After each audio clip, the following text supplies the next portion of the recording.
that awkward. I'm Lindsay. I don't really remember meeting Karen because she's my older sister godparent, so she's kind of always been there. I wasn't really going to say anything, but I figured I should at least share one story because when I was finding a picture to put on the background, her video that she shared of me coming home, I actually remembered it. So for those of you who don't know, I went to Bible college in Oklahoma, which I didn't even know she was from there.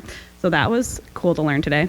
I went to Bible college there at Rhema, the one that Larry talked about earlier, for 3 years. And when I went there, it was like a month or two after I started, I got a call from Melody. Where Melody, raise your hand. There you are. Hey. I got a call from Melody. I think I was at work. And she is like, hey, we want to pay for you to come home for Christmas, which it's really expensive to get a flight during Christmas. And she said that her, Trisha, wherever she is, there she is, Michelle and Jill, and it was basically all the women of our church, and Karen including. And so they're like, well, we're going to pay for your flight. And I was like, oh, thank God, because I don't have any money. and you know, with certain technicalities and, you know, just starting a job, I wasn't able to go until like the day after Christmas, but I was able to get like almost 2 weeks off of work. And I flew down, and Karen picked me up in her car at the airport. And I was like, hold on, let me call my dad. And so I was like, you should call my dad and say, you know, she basically lied to my dad for me. And she's like, I need to meet with you as soon as possible. So, you know, he's like thinking, oh, what is it? You know, what happened? And so he like, can we meet somewhere? And she's like, yeah, let's go meet at the Starbucks? 82nd, somewhere over there. And so we drive over there. And then I'm like, here, like, go get him, and like, I'll hide behind the car. And like, this random guy walks by, and I'm like crouching next to this car. I was like, don't worry, I'm surprising somebody. It's not weird. And so and so she's like walking him over, and I like jump out, and I'm like, surprise. And he like stares at me for like 5 seconds, and he's like, what are you doing here? And I was like, and then he started crying, and I was like, best day ever. Because I really wanted him to cry, which does not sound bad. And then it was even better because I went home and my mom like bawled her eyes out, and I was like, oh, I'm so glad I got this recorded. And but it was, so she's always, you know, been there. It's funny because I don't remember when she was not going to the church. We left the church, we left our PVF or LCC when I was really young, so I don't really remember certain people from there. But at this church, I always kind of remember her being here, and she was actually one of the first people that bought me a spiral to do my songwriting in, and I still have it. I have to find it, but I know I still have it somewhere because I have like 20 that are all empty. But I always, you know, she got one for me and she got one for Stephanie, and she always did like those little things that you don't really think about, but you kind of always remember them. So we're always going to remember her because, you know, she kind of helped us, you know, build from the ground up this church. And it's great to have people that really believe in you.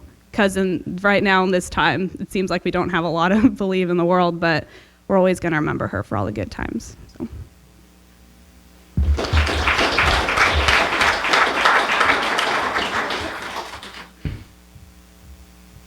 Hi.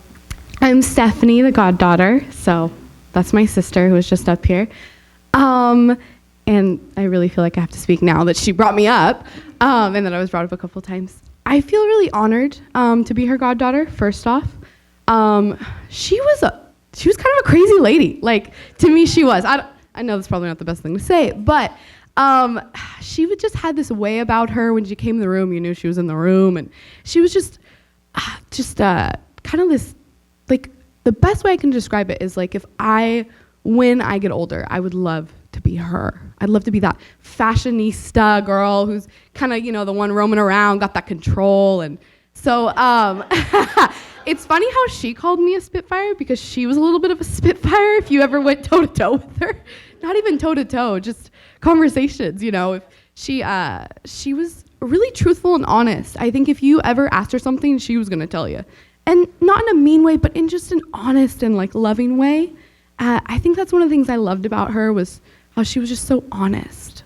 And I think that's something that we could all use more of in our lives, is honesty in a loving way, if we're lucky enough to get that. And all of you guys who knew her, you were lucky enough to get that, I think, out of her. I think that was something we were all blessed with by her specifically. Let's see here. Specific stories. I don't ever remember her not being there. Like Lindsay said, I only ever really remember her being there. I don't even remember meeting her. I don't even remember her not being there. I just remember her always being there. And I think that's a good quality to have in someone. I think that's a rare quality as well. So that's just another thing just to appreciate about her life. A really cool thing that Lindsay brought up that I had totally forgotten about is that spiral she gave me. That was one of the first things I wrote in, where I really wrote like deep wishes and deep prayers to God, you know, when she gave me that spiral. And so it was a really cool memory that she was able to be a part of in my life. So, and just her being her, you know, just her loving on each and every one, regardless of who they were or what they did in the past, you know. She was very just forgiving and very just, it didn't matter to her, you know, who you were, where you came from. She was just a lover. So that's kind of what I'd love to share about her. Thank you guys.